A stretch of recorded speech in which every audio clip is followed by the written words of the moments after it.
So I just got in my SGC submission. Curious to see how I did. This is done. And now it's tuxedo time.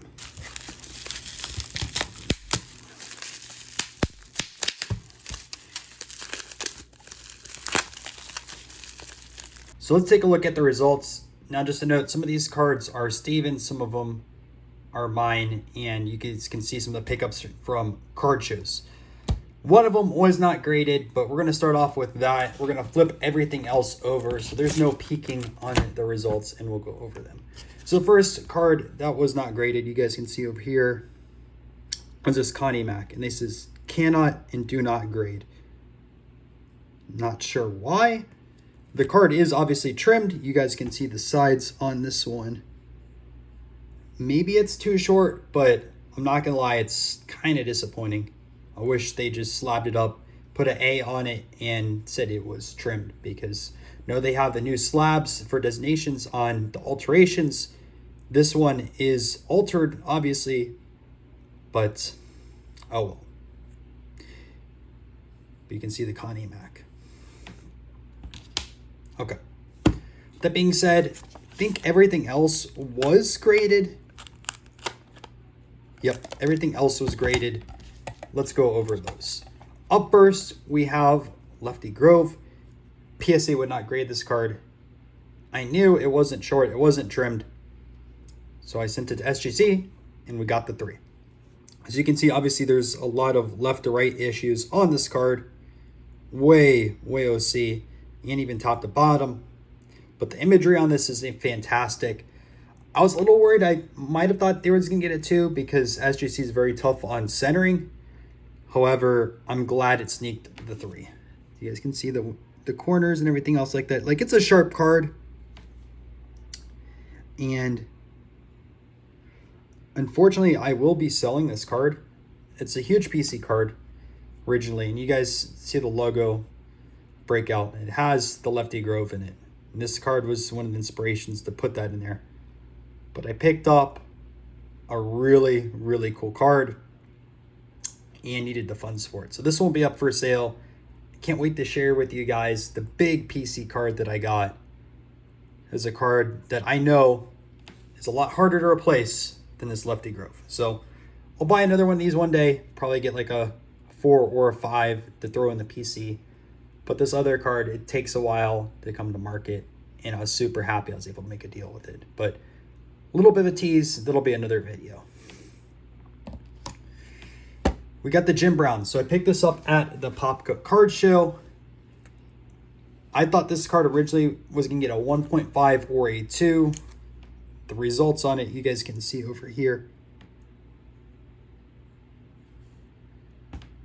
is 2.5. Static with that. The reason why I thought I was going to get a 1.5 or a 2 was because of the staining over here. But the picture in general is very clean for a Jim Brown. A lot of these look really bad. Obviously, these have centering issues. There's no surprise there. If they're centered, they do go for quite a bit more. But really nice looking example. And I'm thrilled that this got a number grade. A little bit worried, but it passed.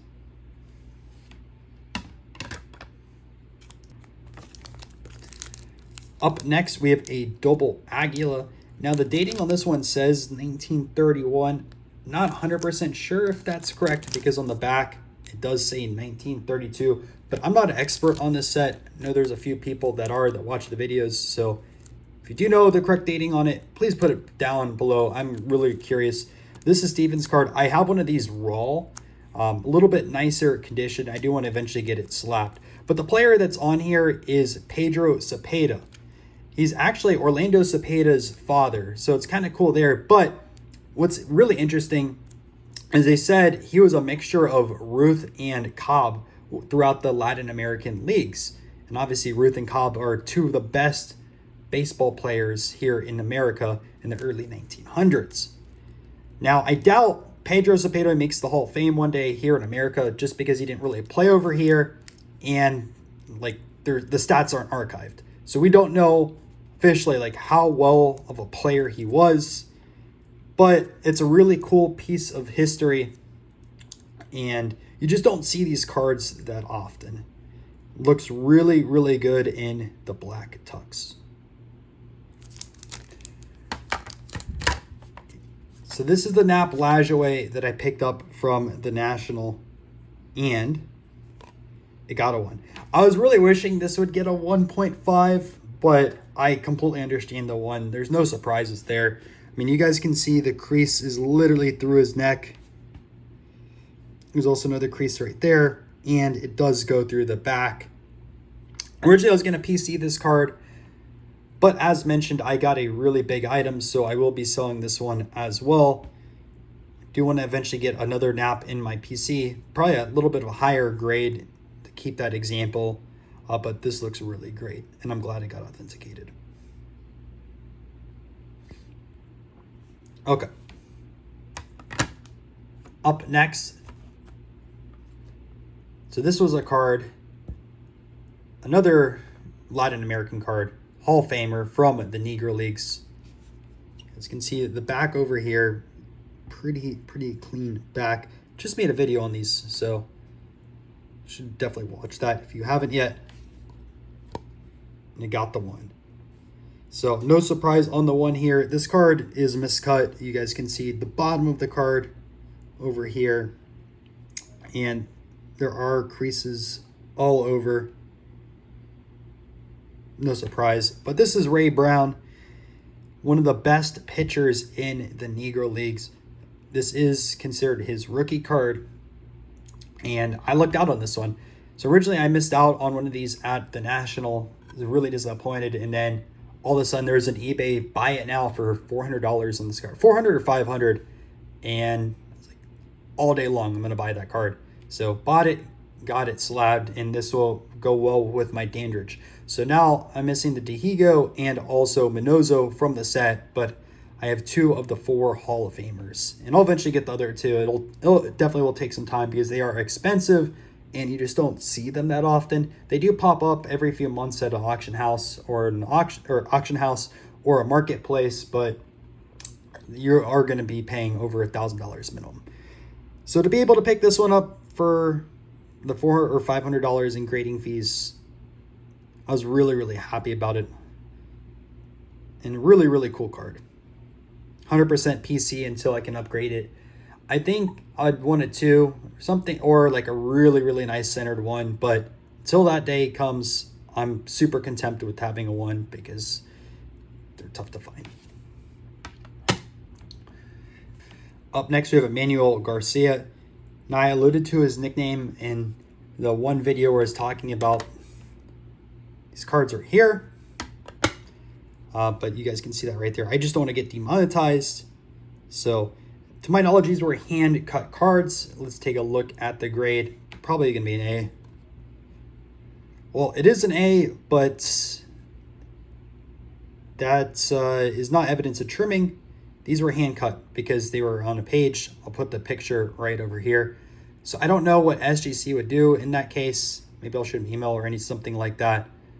But these were hand-cut. So technically it's not a trimmed card. It might be short to get a numerical grade. Still really cool and really tough to find as well. And the last card. So this is my first soccer card that I got graded. I just wanted to have at least one within the PC for now. I know I'll be able to get a higher grade eventually, but it's a Stanley Matthews rookie. And I got the 3.5. So I'm pretty happy with that. I thought it would have been possibly lower. I mean, the corners on this card are pretty sharp. It does have a little bit of staining right there, which knocked down the grade. But I thought this was a really cool card.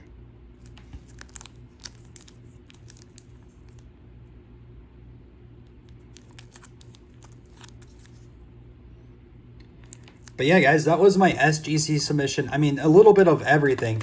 When you have baseball, football, Latin American cards, and also soccer. I was happy with the results. Obviously, I'm not too happy about this card not being graded. You guys enjoyed the video. And if you want to see another